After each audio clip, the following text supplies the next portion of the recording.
No. From that team, sorry. You know, we done a children's, or we went to a Dance Children's Hospital a couple of months ago. Very emotional. It's something that you wouldn't be able to do every week. But I think the people that were actually involved in it, you know, I think that's something that you will never ever forget. You know, just seeing all these children and just bringing a smile to their faces. We actually talked to the neurosurgeons down the street, and the guy came up to us afterwards and he said, what you guys have done by just delivering a smile to that child's face is something that we as neurosurgeons will never be able to do. That's something that you guys bring that you know, a neurosurgeon is not able to do. But that's what we really want to do. So we want to be a positive force in the community, and that's really sort of the fight for us in a nutshell. Great. I first became aware of 501st and the entire convention circuit in 2008. I made the film in 1976, and literally it was, you know, a week's work total. And it was, at that point, for me, a job, like any other job. And I didn't think any more about it. Until I went to see Irene Lamb, who's a casting director, about 8 months later. And I said, what about that science fiction film you put me up for, the Star something like that? And she said, it's a dog. I've talked to people in Hollywood, they all say it's awful. And I said, what do you mean? They've seen the rough cut, and it's just, there's no music really, you know, there's no action in it. It's just the most terrible thing. And she actually tried to take her name off the film. Fortunately for her, she wasn't able to do so. And a few weeks later, at the Dominion in Tottenham Court Road, the very first public preview was held of Star Wars. And it blew everybody away. One little known fact about Star Wars is that the weekend after it opened in New York, 20th Century Fox stock on the stock exchange was lifted. It was stopped because the stock had gone up so fast and so quickly. We all thought it was a little more positive of the reaction when we actually saw the film. I mean, no one had seen it with the music. No one had seen it with all of the effects. And when the curtains opened in that huge cinema on top of the road, when the curtains opened and the music started and the scroll started, a long time ago in a galaxy far, far away. And then Leia's ship came over. And then that damn Imperial cruiser, it just started and kept coming over and over. And people, by the time it ended the whole screen, people were on their feet cheering. It was the most extraordinary reaction to a film I've ever seen. And of course, it made me very proud to be here. But within a year, I was working on a Bond film, and I'd forgotten all about Star Wars. Until the next film came out, and then I wanted to see it, and I thought, oh, that's good, that's fine, interesting, cute. And then the third film came out, episode 6, and I thought, oh, really, that's the end of the story. Well, I knew it wasn't the end of the story, because when I went in to see George Lucas to audition for the part, in his office, he had floor-to-ceiling storyboards. These are little cartoons that sort of outline the main plot line of the film or the story. And 3 walls from floor to ceiling were covered with these storyboards. And I said, my God, Mr. Lucas, it's an awful lot of stuff. Thank you. Sorry, am I getting that boring? I said, that's an awful lot of storyboarding for just one film. He said, no. This is for 9 films. It's going to take a while to finish this project. And that sort of went in one ear and sort of rattled around for quite a few years until they started talking about episode 7. But no one really expected Star Wars to be the hit it was. No one. Least of all, Alec Guinness, who settled for a fat fee of £25,000, and some say 2% of the gross. I happen to feel that it was a lot more like 4% of the producer's gross, which is what comes in at the box office before profits, which made the Guinness family very, very, very, very, very wealthy. But no, it was a great film to do. It was great fun to do. And it wasn't until 2008 that I got a telephone call from a fellow who was involved with Showmasters. And he asked me if I would, well, he asked me, first of all, my name is Chris Muncke, and I thought it was weird. 10 o'clock on a Sunday night. And I said, yes. He said, is that the Chris Muncke that was in Star Wars?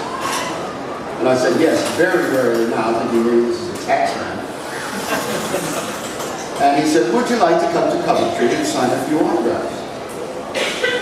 And I thought, well, let me see, train to Coventry, hotel overnight. I said, how much is this going to cost me? He said, no, no, no, we'll pay you. And I said, I'll be there with bells on. And that was my introduction to the fan family, as I call it. And whether you are part of the Star Wars fan family, or the Star Trek fan family, or the Game of Thrones fan family, if you're a fan, you're in the family. And this whole feeling of this convention, you've all felt it in the hall. People walking around with big smiles on their faces, enjoying the cosplay, enjoying meeting people, and talking to people, and talking about their interests and the things that really interest them and that they enjoy. That's part of the fan family. And it was also when I was introduced to the 501st. And as Patrick said, you don't really realize the amount of work that the 501st does, all of the work. There are garrisons in Papua New Guinea, everywhere. You can't go anywhere without running into a stormtrooper somewhere. And they're all working, not just for themselves, they're working for their communities, and they're working for kids, and they're raising 20 million pounds in a year. It's extraordinary. An extraordinary group of people. And I was very, very lucky a couple of years later to be asked to become an honorary member. And it is one of the things I am most proud of, to be able to participate with the 501st in any of their activities. I have enormous respect for it. Thank you.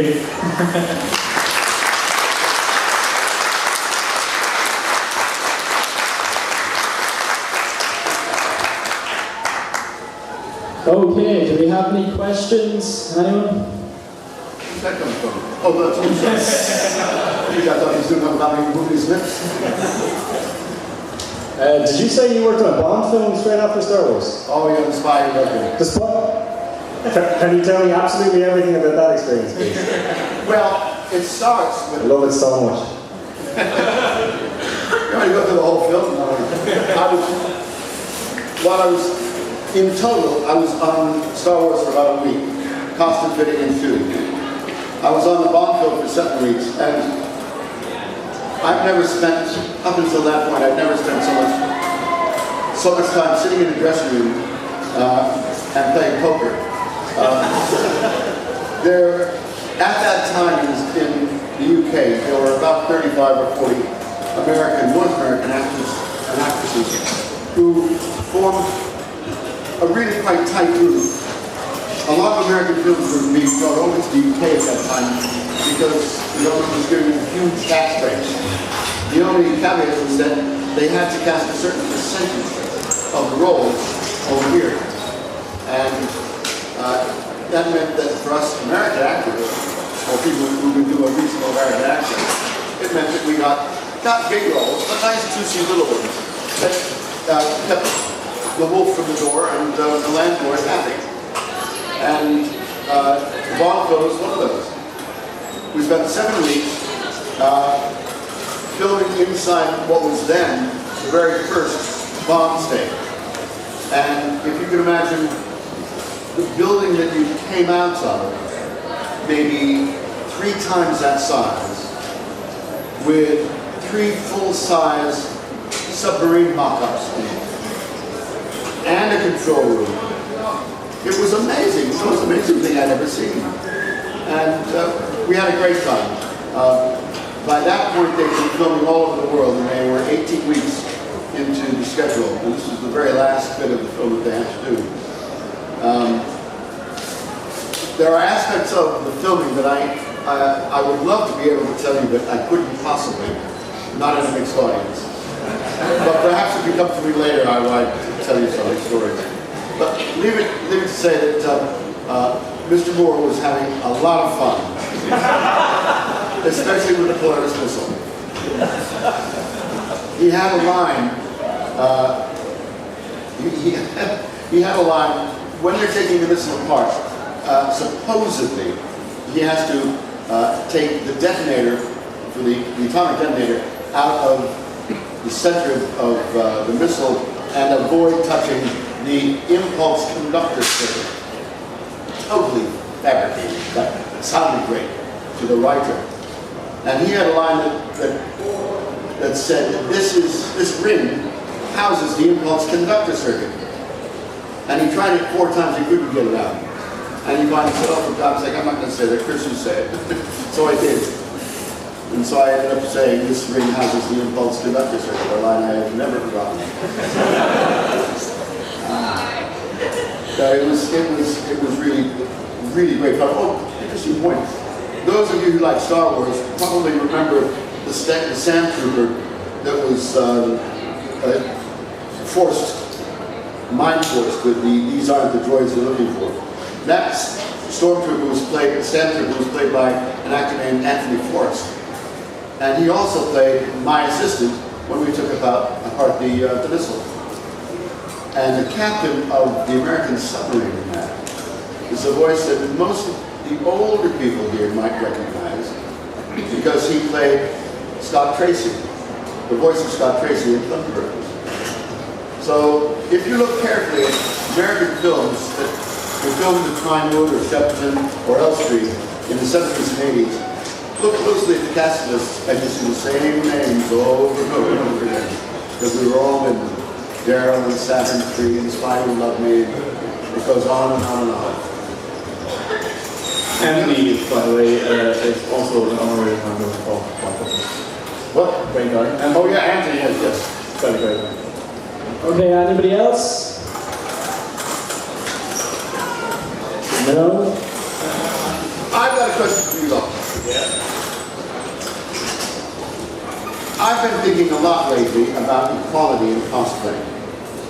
And what I mean by that is whether we as a group, 501st, or the Iconic Legion, or any of the other costuming groups are fair enough to allow anyone to cosplay.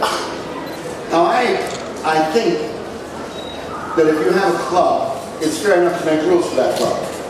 And to say that if you want to be in the 501st, then there are certain costuming rules that we want you to obey, because we troop as a group, and consistency is important.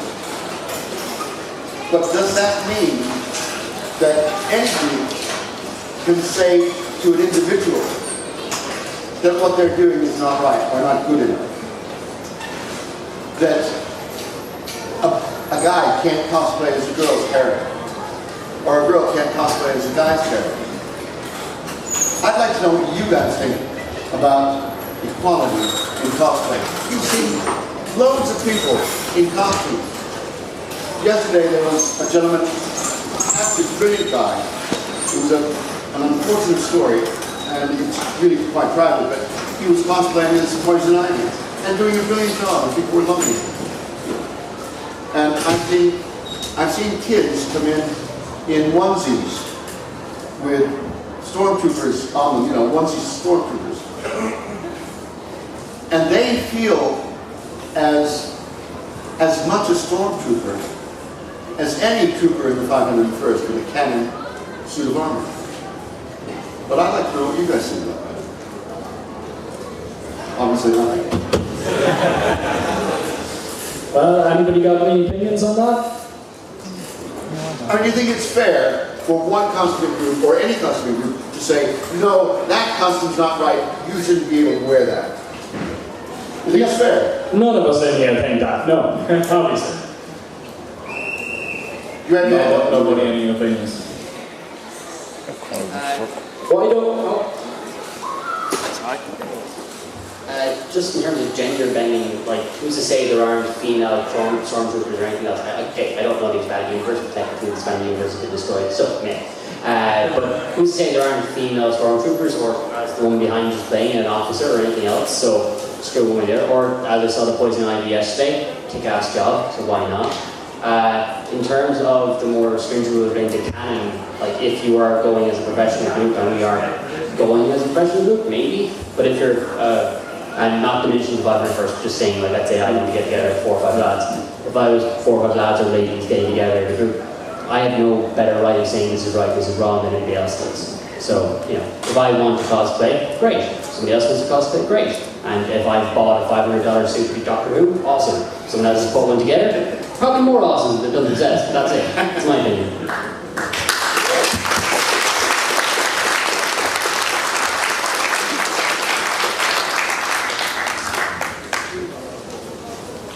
Anything else? Anybody got anything to finish off with?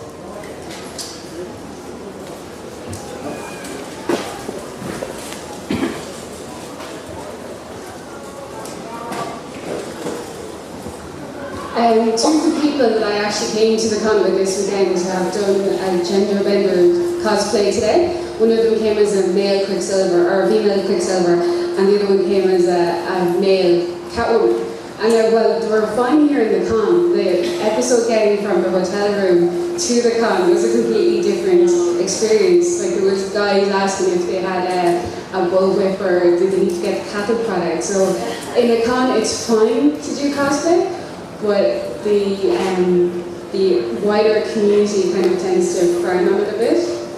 And then as a slightly larger than average woman, I would be very apprehensive to do a cosplay, because I've heard such backlash lately on the internet of degrading cosplay for women who are slightly larger, who want to cosplay as Loki or as Thor or anybody, because of the image of women in comics and how they're portrayed in the Marvel Universe. Don't get me wrong, I love Marvel, I'm a true big Marvel fan, but I would be very, very hesitant to cosplay.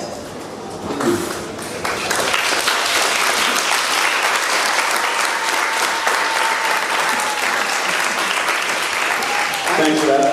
I can certainly understand, thank you.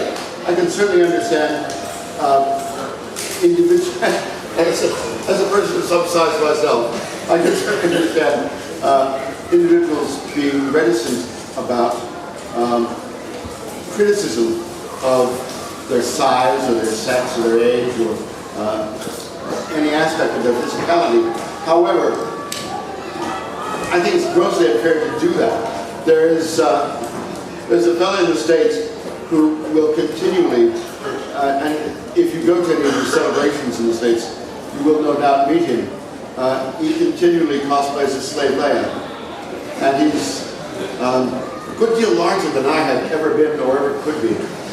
And while at first he did get quite a lot of criticism, and rather cruel criticism, now people accept him as he is. They enjoy the cosplay.